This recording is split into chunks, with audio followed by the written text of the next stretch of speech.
देख रहे हैं देश का सबसे लोकप्रिय डिबेट शो आर पार। 8 अगस्त को दिल्ली पर साजिश के काले बादलों ने दस्तक दी। आरोप है कि जंतर मंतर पर एक प्रदर्शन के दौरान एक समुदाय के खिलाफ बेहद आपत्तिजनक नारेबाजी की गई। जिस प्रदर्शन के दौरान जहरीली नारेबाजी का आरोप लगा, उसका आयोजन करने वालों में सुप्रीम कोर्ट के वकील अश्विनी उपाध्याय भी शामिल थे, जिन्हें पुलिस ने अब गिरफ्तार कर लिया है। इसके अलावा 5 और लोगों को अरेस्ट किया गया है। हालांकि अश्विनी उपाध्याय पहले ही कह चुके हैं कि भड़काऊ नारे लगाने वालों से उनका कोई वास्ता नहीं है, लेकिन अब इस मुद्दे पर खुलकर पॉलिटिक्स हो रही है, सियासत हो रही है। आम आदमी पार्टी सीधे गृह मंत्री अमित शाह को इसके लिए जिम्मेदार ठहरा रही है, तो ओवैसी भी पीछे नहीं रहे। उन्होंने तुरंत डर की दुकान खोल दी। हालांकि अश्विनी उपाध्याय ने कल ही पुलिस को मामले की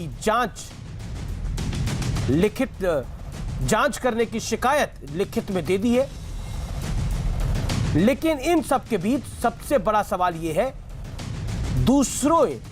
दूसरे साल दिल्ली को सुलगाने की साजिश कौन कर रहा है। आज इसी मुद्दे पर होगी देश की सबसे बड़ी बहस। आर पार, भड़काऊ तंत्र का सूत्रधार कौन।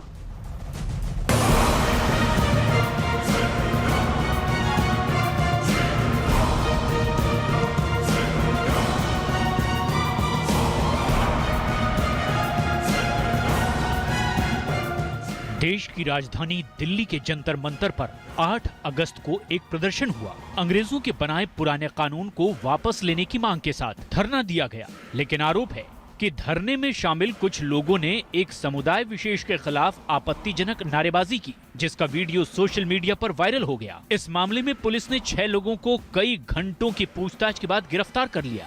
एफआईआर दर्ज किया था 8 तारीख को। उसमें एक पर्टिकुलर संप्रदाय है, उसके खिलाफ कुछ टिप्पणियां कुछ लोगों ने की थी। इस तरह का एक वीडियो सामने आया था। वीडियो को भी हमने एग्जामिन किया और बाकी जो फर्दर इन्वेस्टिगेशन वगैरह जो हमने किया, उसके बाद 6 लोगों का इस केस में हमने अरेस्ट डाला है। लेकिन अब इस मामले में जमकर आरोप प्रत्यारोप हो रहे हैं। पिछले साल मोदी के मंत्री ने गोली मारो का नारा लगाया था और उसके तुरंत बाद उत्तर पूर्व दिल्ली में मुसलमानों का खुलेआम नरसंहार हुआ। ऐसी भीड़ और ऐसे नारे देखकर भारत का मुसलमान सुरक्षित कैसे महसूस कर सकता है। देखिए, अमित शाह जी जब से देश के गृह मंत्री बने हैं, दिल्ली की कानून व्यवस्था को कबाड़ा कर दिया उन्होंने। तो दिल्ली की सुरक्षा व्यवस्था ऐसे व्यक्ति के हाथ में है जो खुद नफरत फैलाने वाली पार्टी है, जो खुद दंगा भड़काने वाली पार्टी है। बहुत बड़ा मसला है और गृह मंत्री को सामने आके जवाब देना चाहिए। आखिर अश्विनी उपाध्याय जी का कसूर क्या है?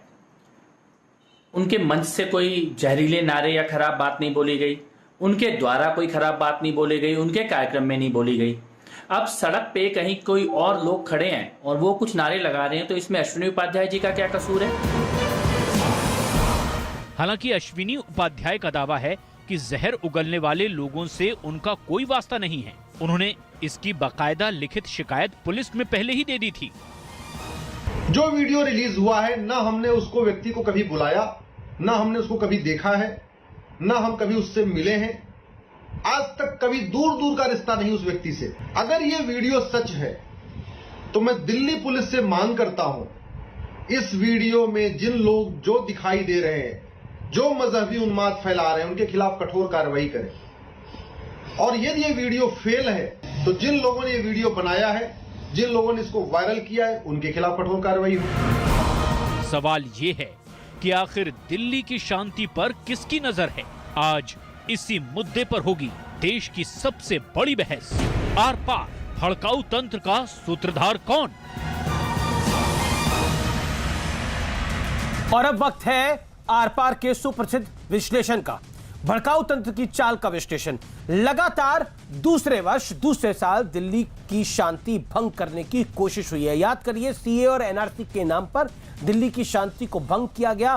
किस तरह के दंगे हुए पूर्वी दिल्ली के अंदर, वो अपने आप में संदेह पैदा करते हैं। जंतर मंतर पर लगे नारे किसी भी हाल में कोई बर्दाश्त नहीं कर सकता। चाहे किसी समुदाय के खिलाफ वो लगे हो, वो बिल्कुल बर्दाश्त करने के लायक नहीं है।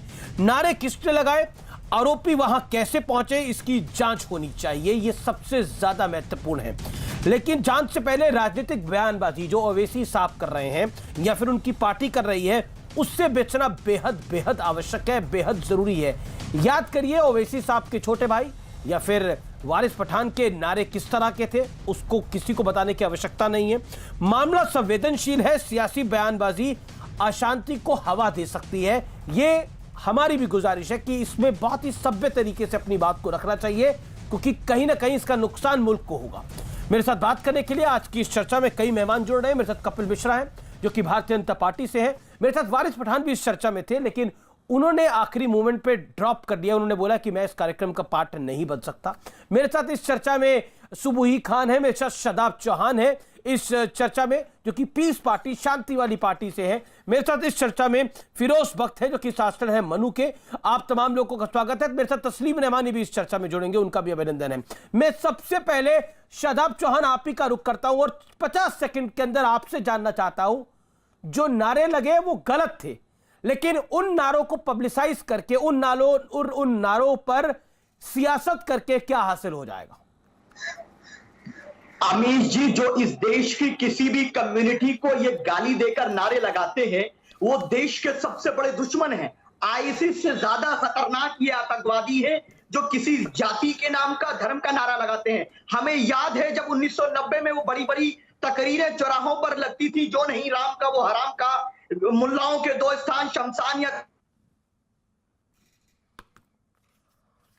जी आपका ऑडियो देखिए आपका ऑडियो कट गया है। मैं सीधा रुख करता हूं कपिल मिश्रा का इस चर्चा में।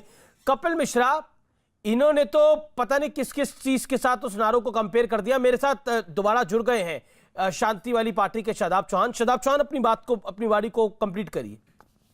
अमीर जी, हमारा मानना यह है कि अगर कोई मर्यादा पुरुष श्री राम के बारे में अगर किसी ने आपत्तिजनक टिप्पणी की, हम उसके भी खिलाफ हैं, लेकिन ये नारे सदन के 100 मीटर दूर लगते हैं। इसका मतलब कोई आतंकवादी आकर के हमारे प्रधानमंत्री पर हमला कर सकता है। देश की सुरक्षा, जब राजधानी में लोग सुरक्षित नहीं है, जब राजधानी में आतंकवादी प्रधानमंत्री की सुरक्षा कहां से बीच में आ गई? शादाब चौहान, इसमें प्रधानमंत्री की सुरक्षा कहां से बीच में आ गई? अभी आप कह रहे थे, देखिए ये लोग आईएसआईएस जो नारे लगा रहे हैं वो आईएसआईएस से भी खतरनाक है। मैं कपिल मिश्रा का रुख करता हूं। कपिल मिश्रा, क्या अश्विनी उपाध्याय आईएसआईएस से खतरनाक लोगों को उन्होंने इस कार्यक्रम में बुला लिया था, जो बात शादाब चौहान कह रहे थे? सबसे पहले तो अमीश भाई, मेरे को बड़ा दुख हो रहा है, ये वारिस पठान कहाँ भाग गए। मैं तो उनसे बातचीत करने के लिए आया था, लेकिन मेरे को शक था कि कार्यक्रम शुरू होने से पहले वो भाग ही जाएंगे, और वैसे ही हुआ है। खैर, कभी ना कभी तो सामना होगा। ओवैसी का, उनके भाई का, कब तक भागते रहेंगे? जहां तक ये अश्विनी उपाध्याय जी की बात है अमीश भाई, पूरा देश जानता है अश्विनी उपाध्याय कौन है। भारत के सुप्रीम कोर्ट में 101 जनहित याचिकाएं दायर करने वाला वो व्यक्ति, जिसकी कोई भी जनहित याचिका आज तक रिजेक्ट नहीं हुई है। आज जब वो थाने में बंद थे, तब भी भारत के सुप्रीम कोर्ट में एमपी और एमएलए को लेकर जो ऑर्डर आया है, राजनीतिक पार्टियों को लेकर जो ऑर्डर आया है, चुनाव सुधारों का जो ऑर्डर आया है, वो अश्विनी उपाध्याय की जनहित याचिका पर आया है। जो व्यक्ति इस देश में कानून की ताकत का इस्तेमाल समाज के सुधार के लिए और संविधान में बदलाव के लिए कर रहा हो, उसकी आतंकवादियों से तुलना की जा रही है। अश्विनी उपाध्याय का पूरा भाषण मैंने सुना है, जो जंतर मंतर पर उन्होंने दिया। उस मंच से हुआ हर एक भाषण मैंने सुना है। ना अश्विनी उपाध्याय ने कोई भड़काऊ बात बोली, ना उनके कार्यक्रम के मंच से कोई भड़काऊ बात बोली गई है। 10 बजे का शुरू हुआ कार्यक्रम 12:30 बजे खत्म हो चुका था। लोग वहां पर जा चुके थे। उसके बाद शाम को 4 बजे मंच जहां था उस जगह पर भी नहीं, उससे कहीं दूर 10 लोग खड़े होकर अगर कोई नारा लगाते हैं तो उसकी जिम्मेदारी अश्विनी उपाध्याय की कैसे हो सकती है, कार्यक्रम के आयोजक की कैसे हो सकती है? मैं आज ये सवाल उठा रहा हूँ कि अश्विनी उपाध्याय का कसूर क्या है, अश्विनी उपाध्याय की गलती क्या है? लेकिन कपिल मिश्रा जी, पुलिस ने तो 6 घंटे की पूछताछ के बाद गिरफ्तार किया, तो पुलिस को कुछ लगा होगा तभी गिरफ्तार किया गया है। नहीं, मैं तो ये नहीं मानता हूं कि पुलिस ने कोई ठीक गिरफ्तारी की है, और इसके ऊपर हम लोग सवाल उठा रहे हैं। हम उनकी गिरफ्तारी का विरोध कर रहे हैं। अभी भी मैं पटियाला हाउस कोर्ट में हूं, जहां पर उनके मामले की सुनवाई अभी चल रही थी। फैसला अभी सुरक्षित रखा गया है, और मुझे ये लगता है कि एक एमिनेंट सुप्रीम कोर्ट के लॉयर, एक एक्टिविस्ट, जो संविधान की ही बात कर रहा है लगातार, जिसका कोई क्रिमिनल रिकॉर्ड नहीं है, जिसके अगेंस्ट कोई एविडेंस नहीं है, उसको इस प्रकार से थाने में बिठा के रखना और गिरफ्तार करके रखना, ये दिल्ली पुलिस के ऊपर, उनके कार्यप्रणाली के ऊपर थोड़े सवाल खड़े करने वाली बात है, क्योंकि ये कोई तरीका नहीं है अश्विनी उपाध्याय के साथ करने का। हम इसका विरोध कर रहे हैं। अगर आपको गिरफ्तार करना है, आप नारे लगाने वालों को गिरफ्तार कीजिए, उनके वीडियो सामने, उनकी फोटो सामने, कोई उनके नारों का समर्थन नहीं कर रहा है। भारत के कानून के मुताबिक उनको सजा मिलनी चाहिए, लेकिन अश्विनी उपाध्याय को पकड़ लेना, उनको रात से लेकर अभी तक बैठा के रखना, उनको अरेस्ट कर लेना कहीं से दूर दूर तक, जबकि कार्यक्रम के ऊपर, कार्यक्रम के मंच में कोई बात नहीं बोली गई, उनके द्वारा कोई बात नहीं बोली गई। कार्यक्रम के खत्म होने के बाद 4 घंटे बाद कार्यक्रम के खत्म होने के किसी बात के ऊपर आप अगर अश्विनी उपाध्याय को पकड़ते हैं तो ये ज्यादती है। बताइए आप शादाब चौहान, क्या आपको लगता है क्या वाकई अश्विनी उपाध्याय का दोष है? हालांकि पुलिस ने अपने तरीके से कार्रवाई करी है, लेकिन जहां तक भड़काऊ तंत्र की बात है तो भड़काऊ बातें क्या क्या किसने बोली, अगर उसकी तह में जाएंगे तो बड़े सारे मामले खुल जाएंगे, आपका भी मामला खुल जाएगा तब। शादाब, टपकता है कपिल मिश्रा जी, जिनके मुंह से शहद टपकता है, जो दिल्ली पुलिस की मौजूदगी में धमकी दिए थे और मौजूदा मिनिस्टर ने कहा था गोली मारो सालों को, इस तरह की बात करने वाले हमें बताएंगे। दूसरी चीज मैं एक सवाल कर रहा हूं कि एक हिंदू रक्षा दल का पिंकी चौधरी स्पष्ट रूप से कहता है कि सभी लोग हमारे थे, अश्विनी के हमारे भाई हैं, ये हमारे लोग थे, हमारे बुलाए हुए लोग थे। तो जो ओपनली इस बात को स्वीकार कर रहे हैं, उनके बारे में क्यों नहीं कहा जाता है? आखिरी पॉइंट मेरा अमीर जी है, आखिरी पॉइंट 10 सेकेंड। कपिल मिश्रा और ये सब लोग वही कर रहे हैं जो आईसिस चाहता है, और हिंदुस्तान के मुसलमानों को भगाने की अगर आप सोच रहे हो तो याद रख लीजिए, यही जिए यही रहने वाले हैं मिश्रा जी, कहीं नहीं जाएंगे हम। कपिल मिश्रा, आप एक धर्म विशेष को टारगेट करते हैं, फिर मैं तस्लीम रेमानी का रुख करूंगा। जी, मैं तो कह ही रहा हूं कि कहीं ना जाओ, मैं तो कह ही रहा हूं, क्यों जाते हो सीरिया, क्यों जाते हो IAS की ट्रेनिंग लेने, क्यों जाते हो बॉर्डर पार तैयारी करने के लिए, क्यों अपने घरों में ताहिर हुसैन जैसे लोग बम रखते हैं। मैं तो देखो शबाब मेरी बात सुनो बेटा, इतना घबराओ मत, इतना परेशान मत हो, कहीं दिल की कोई बीमारी हो जाएगी तो इलाज कराते हुए शांति से मेरी बात सुनो, शांति से मेरी बात सुनो, तसल्ली से मेरी बात सुनो, प्यार से बात कर रही हूं, फिर अपनी तमीज से बात, बुरा लग जाएगा, मैं बोलूंगा बुरा लग जाएगा, क्योंकि हम घबरा क्यों रहे हो? कहीं दिल का दौरा पड़ जाएगा, हम वो दिल का दौरा पड़ जाएगा आपको, इतना घबराइए क्या भाषा है कि हम 500 पे भारी हैं? पता है ये क्या बात है शादाब की हम 500 पे भारी है हैं? कि तुम्हें कपिल मिश्रा का नाम सुनते ही, कपिल मिश्रा का नाम सुनते ही तुम्हारे को दिल का दौरा पड़ता है, मुझे ये मालूम है। लेकिन आज बात अश्विनी उपाध्याय की हो रही है, मेरे नाम के। शादाब चौहान कैसे हमसे सवाल कर रहा है? सीने पे चढ़ के सवाल किया जाएगा, देश मेरा है ये कपिल मिश्रा, ये देश हमारे बाप की जागीर है, हमारी प्रॉपर्टी है, हमने खून से सींचा है देश को। भाई साहब कागज है, कागज रखे हैं हमने, कागज है, हुक्मरानी की हमने, कागज है बाप की जागीर के। आपने देश को तो बाप की जागीर बना लिया, लेकिन देश तो देश की जागीर है।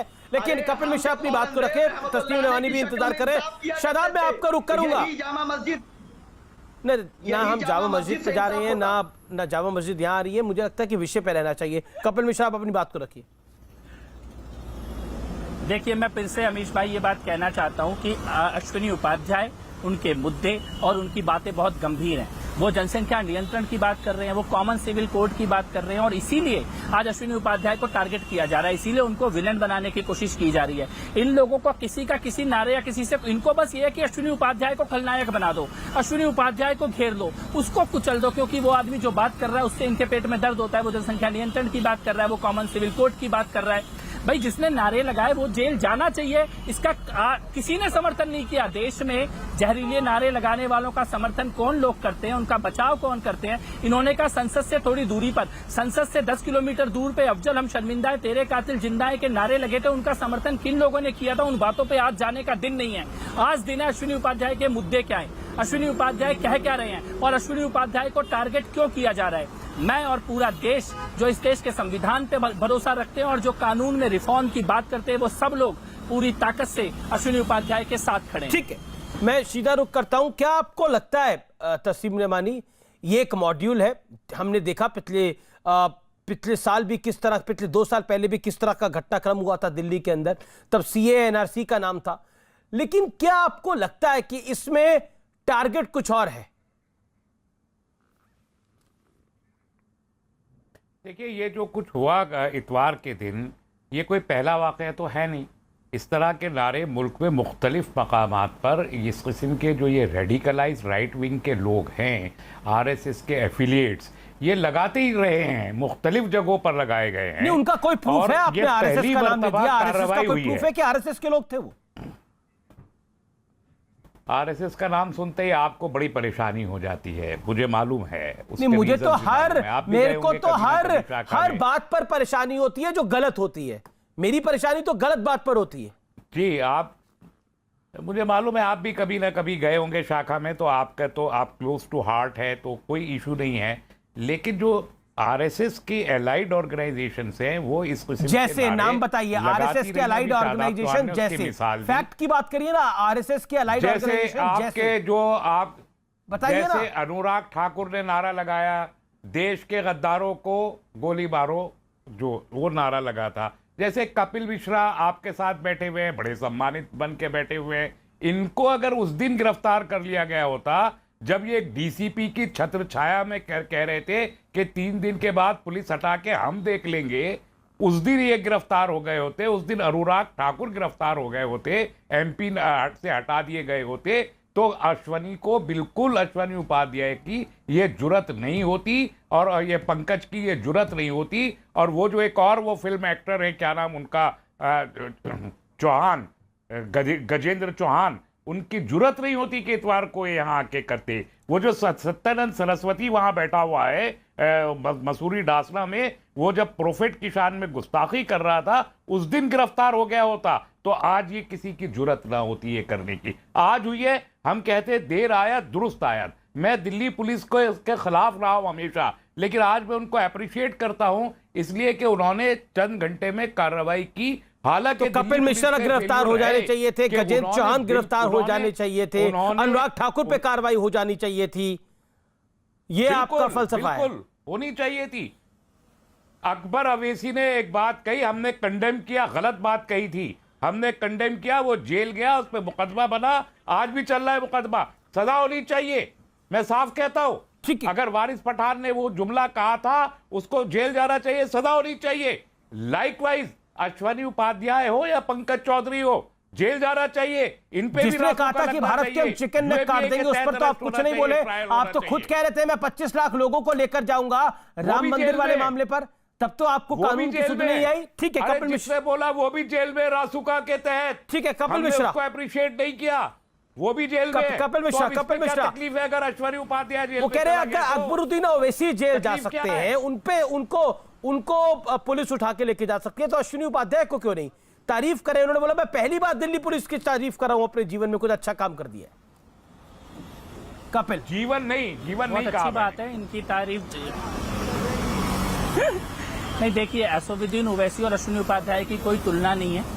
ओवैसी जिस प्रकार की भाषा बोलते हैं, जिस प्रकार के काम करते हैं, कमलेश तिवारी की मृत्यु पे उनका जो बेहुदा डांस था वो पूरे देश ने देखा। और अश्विनी उपाध्याय भारत के सुप्रीम कोर्ट में खड़े होते हैं, वहां पे खड़े होकर जनहित याचिकाओं के माध्यम से समाज और देश में बदलाव की बात करते हैं। इन दो लोगों की कोई तुलना नहीं की जा सकती। आप सड़क चलते किसी भी आदमी से सुप्रीम कोर्ट में खड़े हुए किसी वकील की तुलना नहीं करेंगे। वो कह रहे हैं कि अगर आपको ही रोका जाता, आपने जो बोला था आप ही को रोका जाता, आप ही को अंदर बंद कर दिया जाता, तो किसी की हिम्मत नहीं होती। उसके बाद अनुराग ठाकुर पर कार्रवाई हो जाती तो कोई किसी की हिम्मत नहीं होती। इस प्रकार के इनको और इनके पूरे गैंग को इस प्रकार के सपने लेने की पूरी आजादी है। इन्होंने भारत की सुप्रीम कोर्ट में, अदालतों में हर तरह से और पूरे इंटरनेशनल हर तरह का छल कपट झूठ षड्यंत्र करके देख लिया।